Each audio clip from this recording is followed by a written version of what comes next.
I'm Dr. Dennison Thomas, longtime family physician here in Prineville. I practiced here since 1954, retiring in 1994. I graduated from medical school in 1952, had the usual one-year internship, and then I had a year of family practice residency before arriving here in '54. My practice was pretty general. A good part of the practice to start with was obstetrics, which was always a good practice builder. We delivered the babies and then followed them through, perhaps until they graduated from high school. Once in a while, you might even receive a graduation card from them. I delivered many hundred babies here and enjoyed that part of my practice very much. The changes in medicine have been vast and great since I began my practice. One must understand that there are some things in medicine which do not change. The basic sciences, anatomy and physiology, biochemistry do not change, and those disciplines do not have to be relearned. But the rest of medicine is in a vast state of change, has been for 50 years, and I'm sure will be for another 50 years. The differences between now and then are remarkable. At the time I first started, there were very few drugs which actually worked, probably no more than 15 or 20 drugs that we felt we could rely on. But that therapeutics has increased vastly since that time. Now I presume there are thousands of drugs that are in daily use. And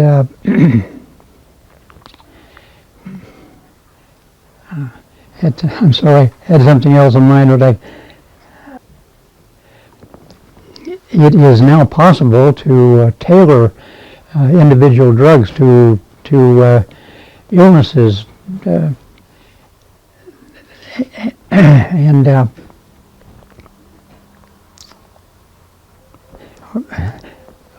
hard for me to. Antibiotic therapy was just in its infancy when I started.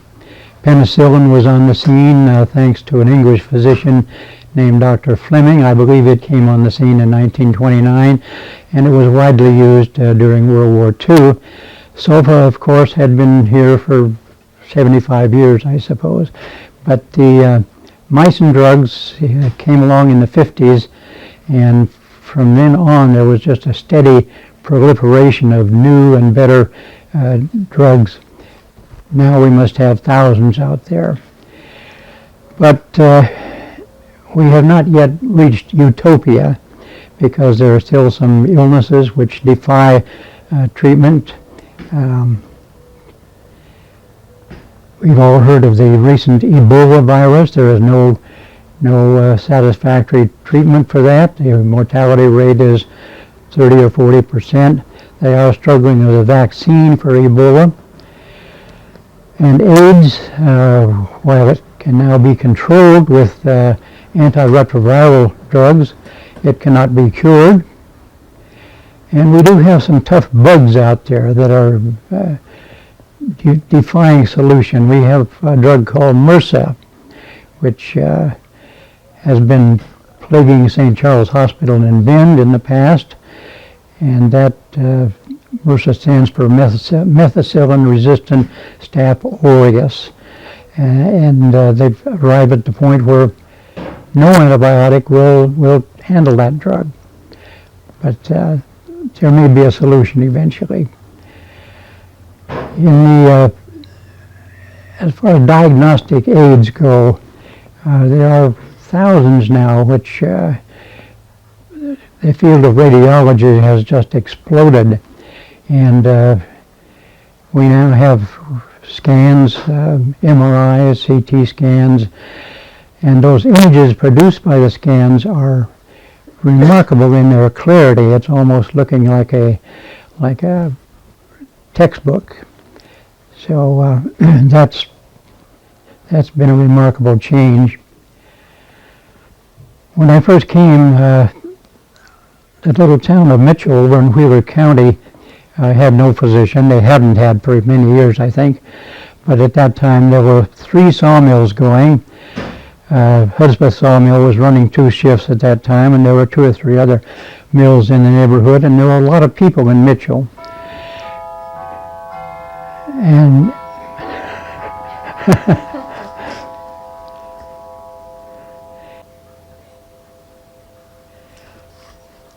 and my partners saw that as an opportunity, so we set up a little office over in Mitchell.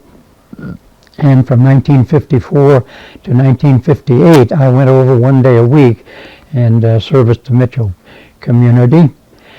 Our offices were in the old hotel in Mitchell.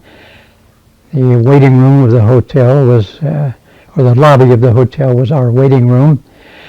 I took a nurse with me, and we saw 25 to 30 people every day. In a sense, it was like turning the clock back 50 years or so. I had a stethoscope and a microscope, my 5 senses, and that's what I used for practicing medicine. If patients needed lab or x-ray care, I sent them on over to Prineville. But that was a very successful and enjoyable time for me to practice.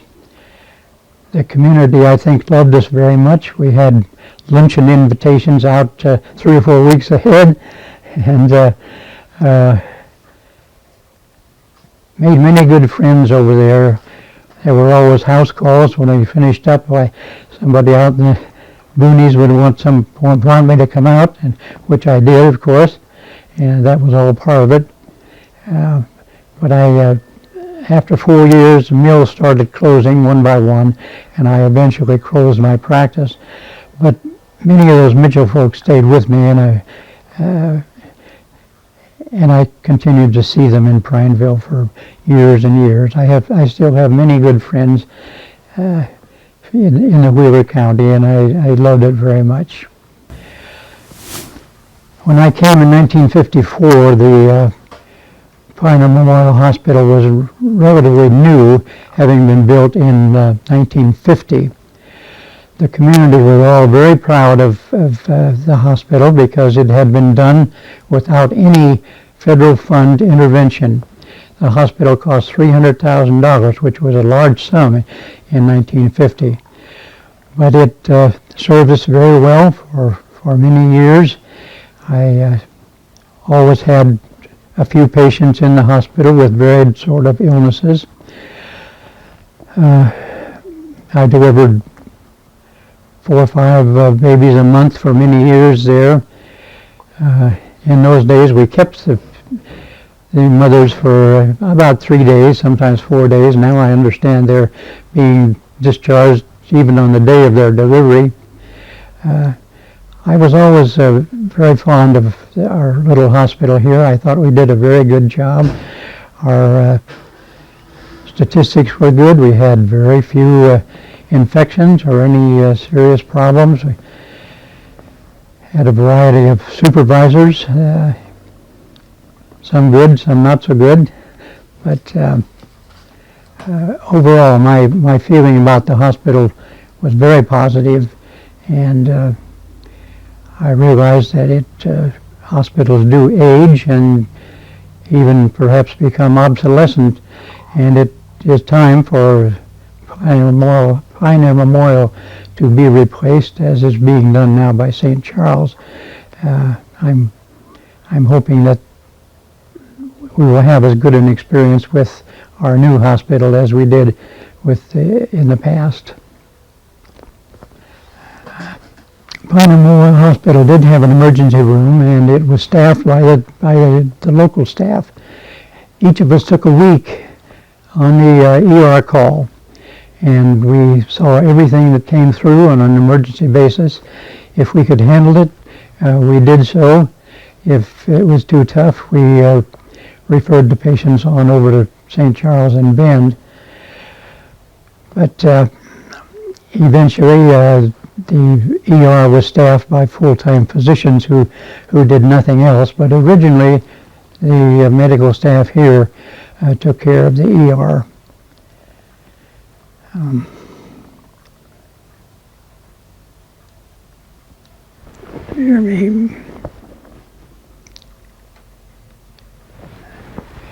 We had a very good emergency ambulance service, and over the years the attendants became more and more skilled. The physicians, the local physicians all had a part in instructing the attendants as best we could, but in time they got to the point where they knew more than the docs, I think. But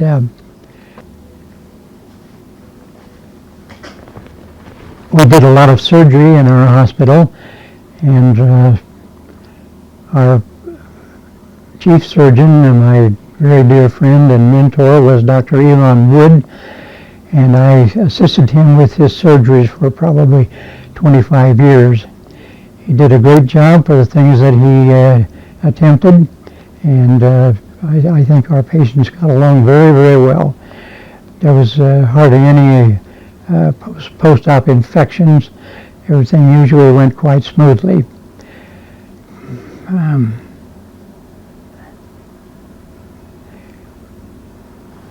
Dr. Wood did any kind of abdominal surgery.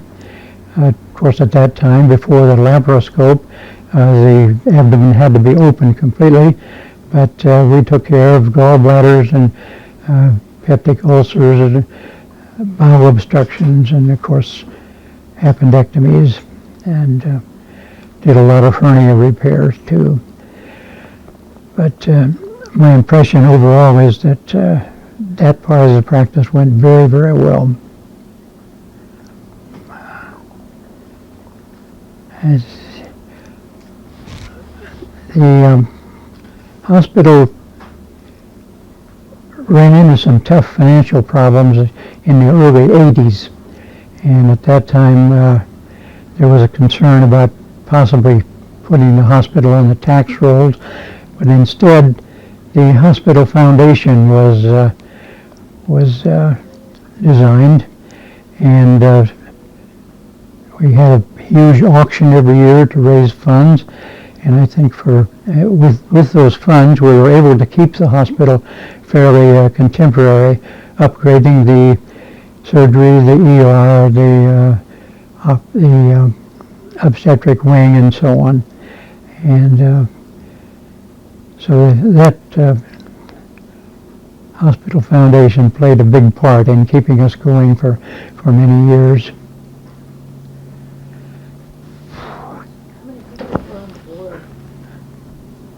How many were on the board? The board? I think the hospital board was maybe 8 or 9 people. Yeah. We had a big annual meeting where all the interested people, which was most of the community, would attend and talk about problems, procedures, and so on. That was a big thing every year.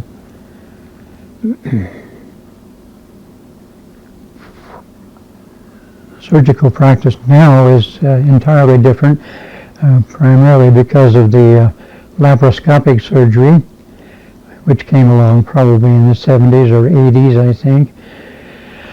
But surgery now has made tremendous advances because of the invention of the heart-lung machine.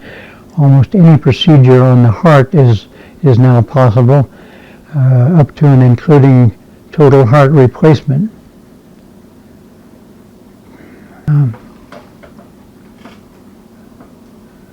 Our treatment of heart attack in the past used to be watching the patient very carefully with repeated electrocardiograms.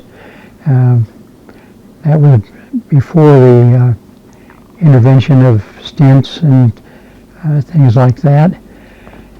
Now, I think most of in my latter years of practice at Prineville Memorial, we were sending those people pretty routinely over to Bend, where they were investigated with dye studies and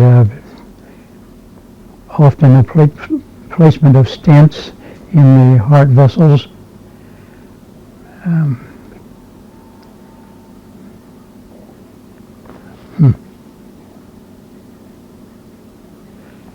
I'm sure now the outcome for people with heart attacks is far, far better than it was when we were treating them.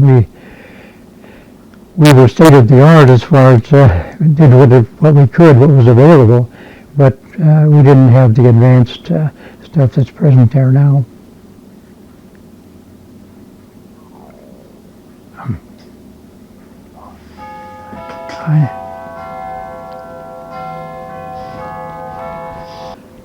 The biggest changes probably were in the field of therapeutics, which I have mentioned.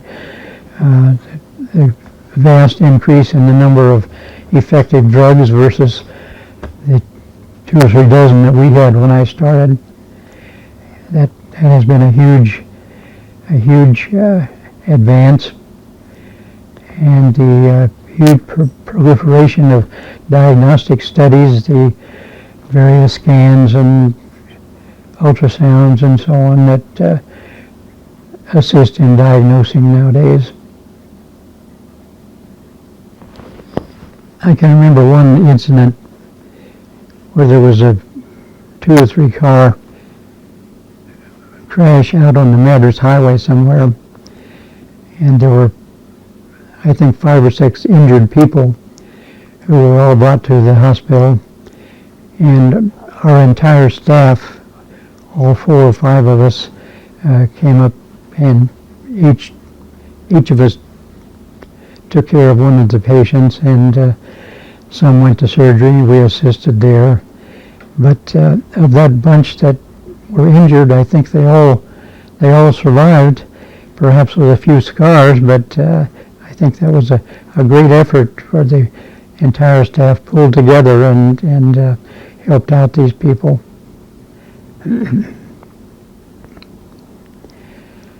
There were a lot of very serious injuries that came through, very often from the logging woods or from bad chainsaw lacerations.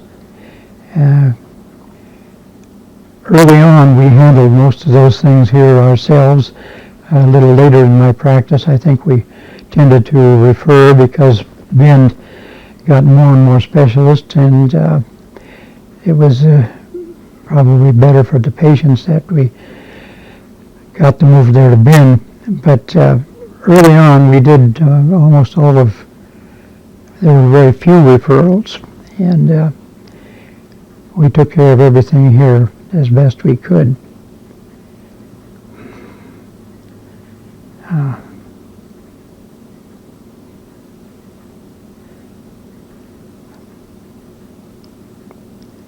There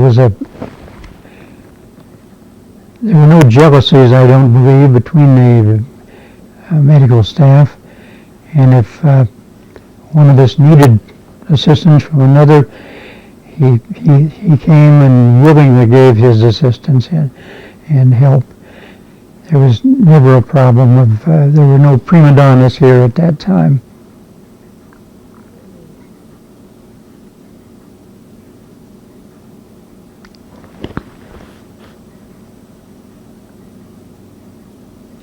Not while I was practicing. A number of physicians would come and go for a while, and a few stayed on, of course, but we had no women while I was in practice here.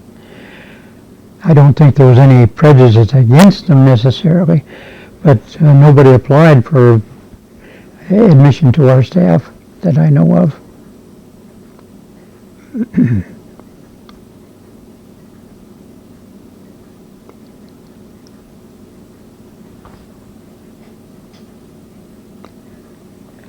I came in the summer of 1954, and during that same summer, Dr. Eben Jones also came and set up his practice. And Dr. Jones was a very good physician, practiced solo for many years, and did a very good job. He was well regarded and well respected in the community.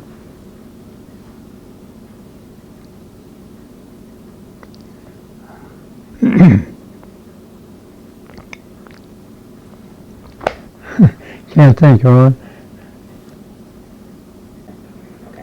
Yes, we all had hospital privileges, and all admitted our patients there. And we did have a staff meeting once a month, and actually we reviewed any of the tough cases or any of the deaths that had occurred.